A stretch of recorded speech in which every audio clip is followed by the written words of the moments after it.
ബീവിയെ പോലെയാകണം ഈമാനുള്ള ഒരു ഭാര്യ, ഈമാനുള്ള ഒരു ഉമ്മ. ഹാജറ ബീവിയെ പോലെയാകണമെന്നാണ്. ഹാജറ ബീവിയുടെ പ്രത്യേകത എന്തെന്നറിയുമോ? മഹാനായ ഇബ്രാഹിം നബി അലൈഹിസ്സലാം ഹാജറ എന്ന് പറയുന്ന തന്റെ പ്രിയപ്പെട്ട ഭാര്യയിൽ ഇസ്മായിൽ എന്ന് പറയുന്ന ഒരു ചെറിയ മകൻ ജനിക്കുകയാണ്. പടച്ചവനെ പ്രസവിച്ച് കിടക്കുന്ന ഭാര്യയെയും തന്റെ ചോരക്കുഞ്ഞിനെയും മക്കത്ത് കൊണ്ടുപോയി മരുഭൂമിയിൽ വിട്ടിട്ട് പോകാൻ അല്ലാഹുവിന്റെ കൽപ്പന വരികയാ.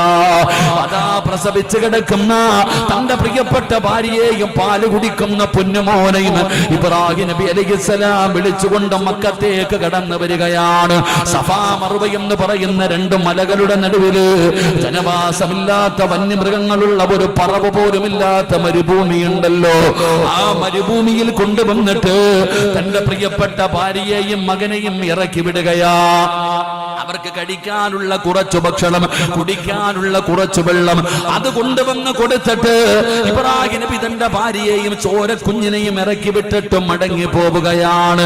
മടങ്ങി പോകുമ്പോ ഹാജറ എന്ന് പറയുന്ന ഭാര്യ ചോദിക്കുന്നു, എന്തേ ഞങ്ങളെ ഇവിടെ കൊണ്ടുവന്ന് വിട്ടിട്ട് മിണ്ടാതെ പോകുന്നത്? ഇബ്രാഹിം നബി ഇറാഖിലേക്ക് മടങ്ങുകയാണ്.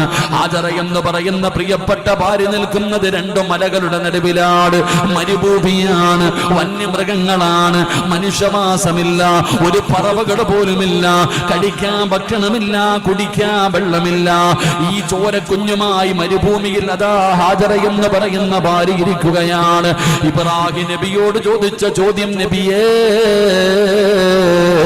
സ്വന്തം തീരുമാനമാണോ അല്ലാഹുവിന്റെ കൽപ്പനയാണോ? സ്വന്തം തീരുമാനമാണോ അല്ലാഹുവിന്റെ കൽപ്പനയാണോ? ഇബ്രാഹിം നബി അലൈഹിസ്സലാം പറഞ്ഞു, ഹാജറ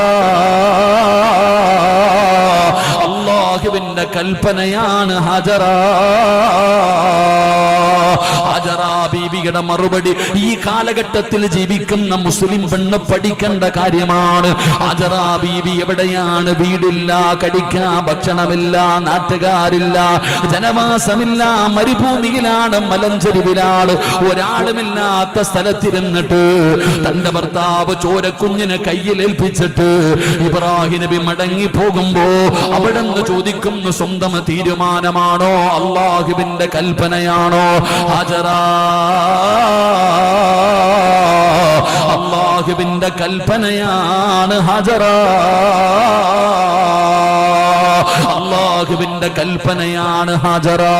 ഹാജറ എന്ന് പറയുന്ന പ്രസവിച്ച് ചോരക്കുഞ്ഞുമായിരിക്കുന്ന ഭാര്യ.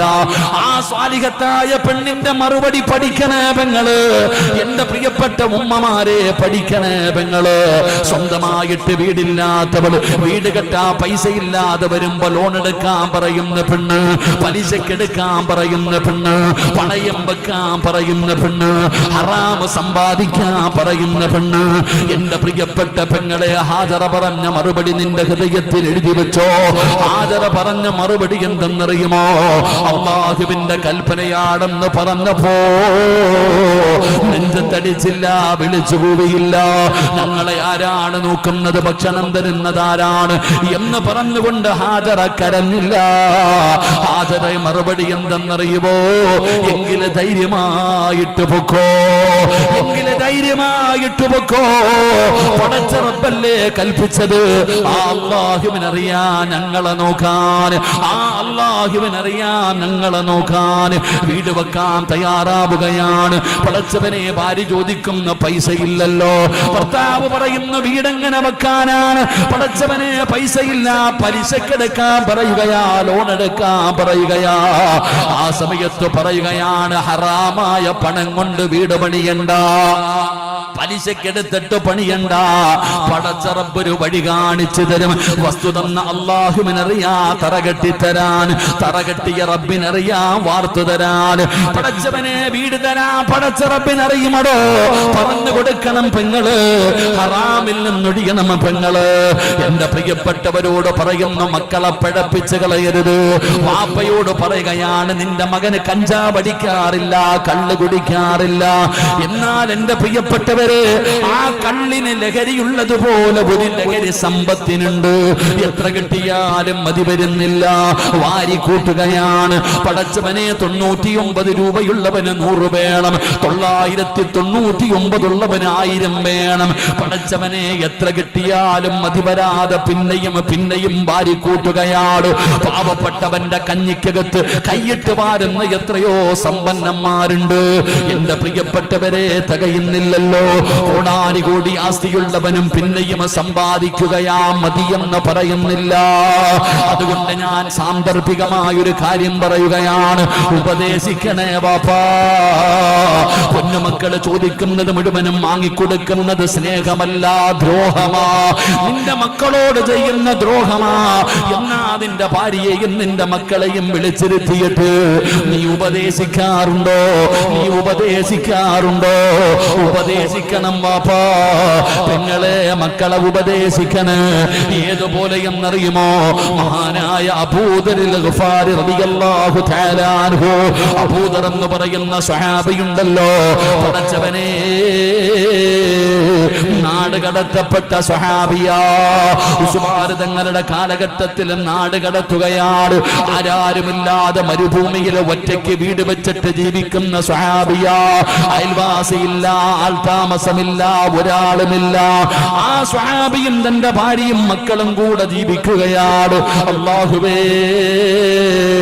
അബൂദർ തങ്ങളുടെ മരണമെടുക്കുകയാ. ഒരു വാപ്പയെന്ന് പറഞ്ഞാൽ ആരായിരിക്കണമെന്ന് ഞാൻ പറഞ്ഞു തരാ. ഒരു പിതാവെന്ന് പറഞ്ഞാൽ മക്കളെ ഉപദേശിക്കേണ്ടത് എങ്ങനെയാണെന്നൊരു ഉദാഹരണം പറഞ്ഞു തരാ. അബൂദർ തങ്ങൾ മരിക്കാൻ പോവുകയാണ്. പടച്ചവനെ തന്റെ പെൺമക്കളെ വിളിക്കുകയാണ്. 3 പെൺമക്കളാണ് അബൂദർ തങ്ങൾക്കുള്ളത്. 3 പെൺമക്കളെയും തന്റെ പ്രിയപ്പെട്ട ഭാര്യയെയും അടുത്ത് വിളിക്കുകയാണ്. എന്നിട്ട് പറയുന്നു, മക്കളെ, ഉപ്പാന വെറുക്കല്ലേ,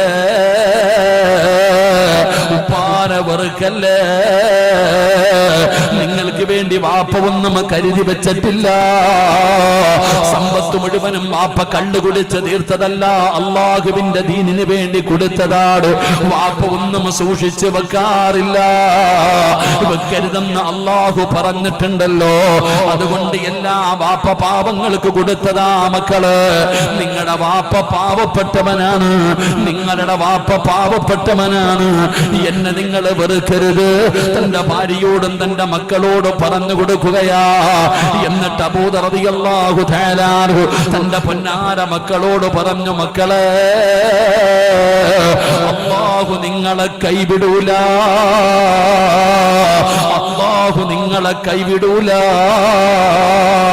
അബൂദർ തങ്ങൾ തന്റെ ഭാര്യയെയും മക്കളെയും വിളിച്ചിരുത്തിയിട്ട് ഉപദേശിക്കുന്നത് കേട്ടപ്പോ ഭാര്യയിരുന്ന് കരയുകയാ.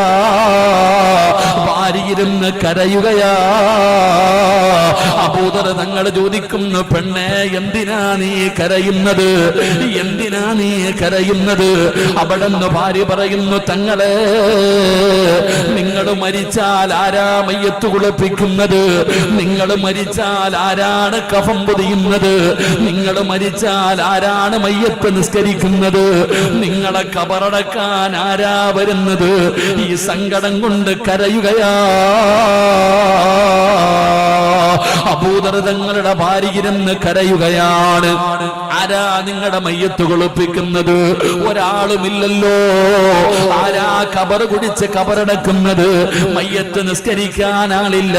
പടച്ചവനെ, എന്താണ് ആ രംഗമൂർത്തിട്ട് കരയുകയാണെന്ന് പറഞ്ഞപ്പോ മഹാനായ അബൂദർ ഗഫാരി റളിയല്ലാഹു തആല അൻഹു തന്റെ ഭാര്യയോട് പറഞ്ഞു, പെണ്ണെ, സങ്കടപ്പെടണ്ട.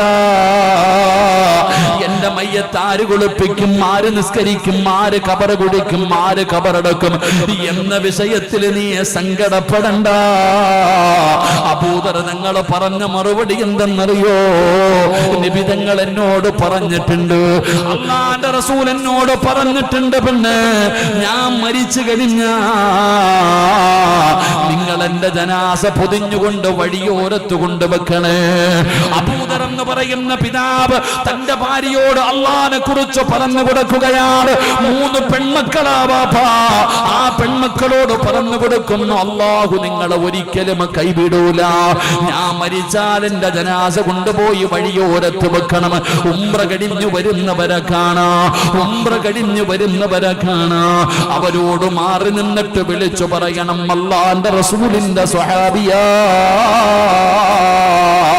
അവരുടെ കയ്യിലിരിക്കുന്ന ഇഹ്റാമിന്റെ വസ്ത്രത്തിൽ എന്റെ കഫം പൊതിഞ്ഞിട്ട് കബറടക്കാൻ വിളിച്ചു പറയണേ മക്കളെ. അബൂ ദർ റളിയല്ലാഹു തആല അൻഹു പറഞ്ഞു കൊടുക്കുകയാണ്, ലോകത്തോട് വിട പറയുകയാണ്. വാപ്പ പറഞ്ഞതുപോലെ പെൺകുട്ടികൾ വാപ്പയുടെ മയ്യത്തെടുത്തുകൊണ്ട് വഴിയോരത്ത് വെക്കുകയാണ്. അതാ നോക്കി നിൽക്കുകയാണ്. പെങ്ങളെ വരുന്നു, പെങ്ങള് 70ഓളം വരുന്ന ഒരു സംഘം വരികയാണ്. മഹാനായ സൽമാനിൽ ഫാരിസി റളിയല്ലാഹു തആല അൻഹുവിന്റെ നേതൃത്വത്തിൽ 70ഓളം വരുന്ന ഒരു സംഘം ഉംറ കഴിഞ്ഞ് വരികയാണ്. 3 പെൺമക്കളും മാറി നിന്ന് വിളിച്ചു പറയുകയാ, അല്ലാഹുവിന്റെ റസൂലിന്റെ സ്വഹാബിയാ, ഞങ്ങളുടെ വാപ്പയുടെ ജനാസയൊന്ന് കബറടക്കണേ. നിങ്ങളുടെ കയ്യിലിരിക്കുന്ന ഇഹ്റാമിന്റെ വസ്ത്രത്തിൽ ഞങ്ങളുടെ വാപ്പയുടെ ജനാസ കഫം പൊതിയണേ. മക്കൾ അവിടെ നിന്ന് വിളിച്ചു പറയുമ്പോ സൽമാനുൽ ഫാരിസി തങ്ങൾ ചിന്തിക്കുന്നു, അല്ലാ, ആരാ പടച്ചവനെ, ഇത്രയും പാവപ്പെട്ട സ്വഹാബിയാരാ, ഇത്രയും പാവപ്പെട്ട സ്വഹാബിയാരാ. പടച്ചവനെ, സൽമാൻ തങ്ങൾ ചെന്ന് നോക്കുമ്പോ മുഖത്തിട്ടിരുന്ന തുണിയങ്ങ് മാറ്റുമ്പോ ആരാ കിടക്കുന്നതെന്നറിയുമോ? മഹാനായ അബൂദറിൽ ഗഫാരി റളിയല്ലാഹു തആല അൻഹു. ആ രംഗമങ്ങ് കണ്ടപ്പോ സൽമാൻ തങ്ങൾ വിളിച്ചു പറഞ്ഞു, സദഖ റസൂലുള്ളാഹ്, മുത്തുനബി പറഞ്ഞത് സത്യമാ, മുത്തുനബി പറഞ്ഞത് സത്യമാ. അതുകൊണ്ട് എന്റെ പ്രിയപ്പെട്ടവരോട് പറയുകയാണ്, പണത്തിനുള്ള ആഗ്രഹം കളയണേ, അത് പരീക്ഷണ വസ്തുവാണ് വാപ്പാ.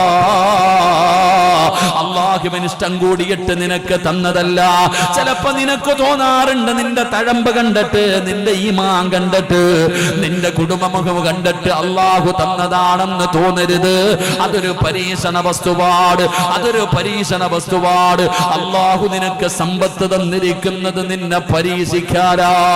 അതുകൊണ്ട് പണം ഒരുപാട് കിട്ടുന്നത് നല്ലതാണെന്ന് കരുതരുത്. പടച്ചവരെ, പ്രവാചകന്മാരിൽ ഏറ്റവും അവസാനം സ്വർഗത്തിൽ പോകുന്ന നബിയേതാ? 1,24,000 പരം വരുന്ന പ്രവാചകന്മാര്. ആ പ്രവാചകന്മാരിൽ ഏറ്റവും അവസാനം സ്വർഗത്തിൽ പോകുന്ന നബിയേതാ? മഹാനായ സുലൈമാൻ നബി അലൈഹിസ്സലാം. എന്തുകൊണ്ടാണെന്നറിയുമോ? പ്രവാചകന്മാരിൽ ഏറ്റവും കൂടുതൽ സമ്പത്തുള്ള പ്രവാചകന് സുലൈമാൻ നബിയാ. ഏറ്റവും വലിയ സമ്പന്നന് സുലൈമാൻ നബിയാ. അതുകൊണ്ടാണ് ഏറ്റവും അവസാനം സ്വർഗത്തിൽ പോകുന്നത്. അല്ലാഹുവിന്റെ പ്രവാചകന് ലക്ഷക്കണക്കിന് സ്വഹാബികളുണ്ടല്ലോ. അതാ അബൂബക്കർ തങ്ങൾ മുതൽ വഹ്ശി റളിയല്ലാഹു തആല അൻഹു വരെ ലക്ഷക്കണക്കിന് സ്വഹാബത്ത്. ആ സ്വഹാബികളിൽ ഏറ്റവും അവസാന സ്വർഗത്തിൽ പോകുന്ന സ്വഹാബിയതാ മഹാനായ അബ്ദുറഹ്മാൻ ഇബ്നു ഔഫ് റളിയല്ലാഹു തആല അൻഹു.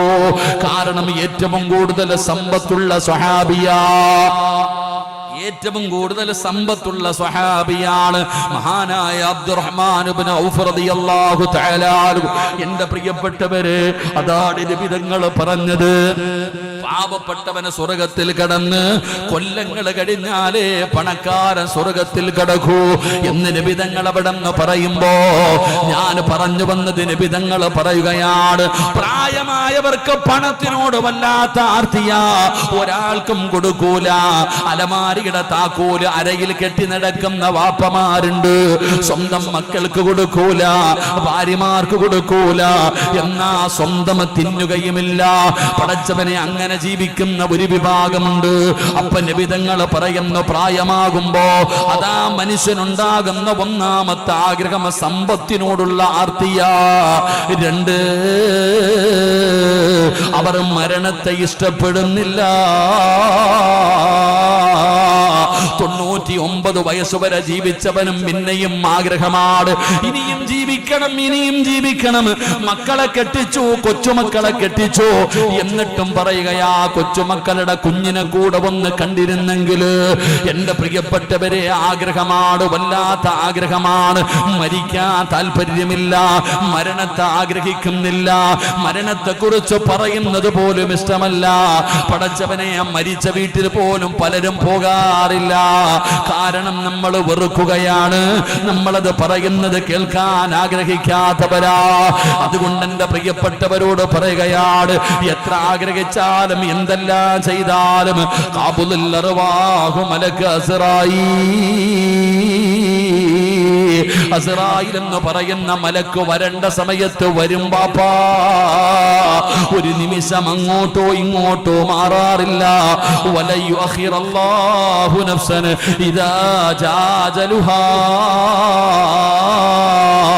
വല്ലാഹു ഖബീറും ബിമാ തഅമലൂൻ. ഒരു നിമിഷം പോലും മാറാറില്ല പെങ്ങളെ.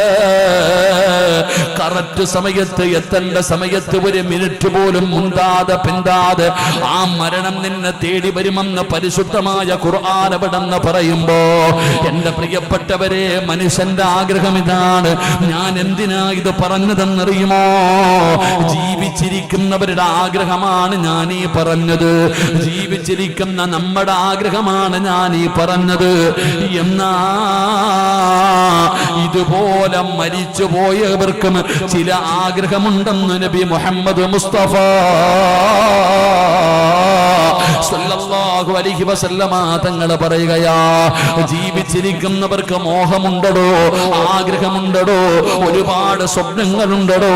ഇതുപോലെ മരിച്ച് ഖബറിലേക്ക് പോയ നിന്റെ വാപ്പയുണ്ടല്ലോ, നിന്റെ ഉമ്മയുണ്ടല്ലോ, നിന്റെ കൂടപ്പുറപ്പുണ്ടല്ലോ, നിങ്ങളുടെ പള്ളിയുടെ പറമ്പിൽ കിടക്കുന്ന കബറാളിയുണ്ടല്ലോ, ആ കബറാളികൾക്കും ചില ആഗ്രഹമുണ്ടെന്ന് ആദരവായ പ്രവാചകൻ നബി മുഹമ്മദ് മുസ്തഫ സല്ലല്ലാഹു അലൈഹി വസല്ലമ തങ്ങൾ പറയുന്നു, ജീവിച്ചിരിക്കുന്ന നമുക്ക് ചില ആഗ്രഹമുണ്ട്. അള്ളാഹു സാധിപ്പിച്ചു തരുമാറാകട്ടെ. ആമീൻ പറ. അള്ളാഹു നമ്മുടെ ആഗ്രഹങ്ങളൊക്കെ സാധിപ്പിച്ചു തരുമാറാകട്ടെ.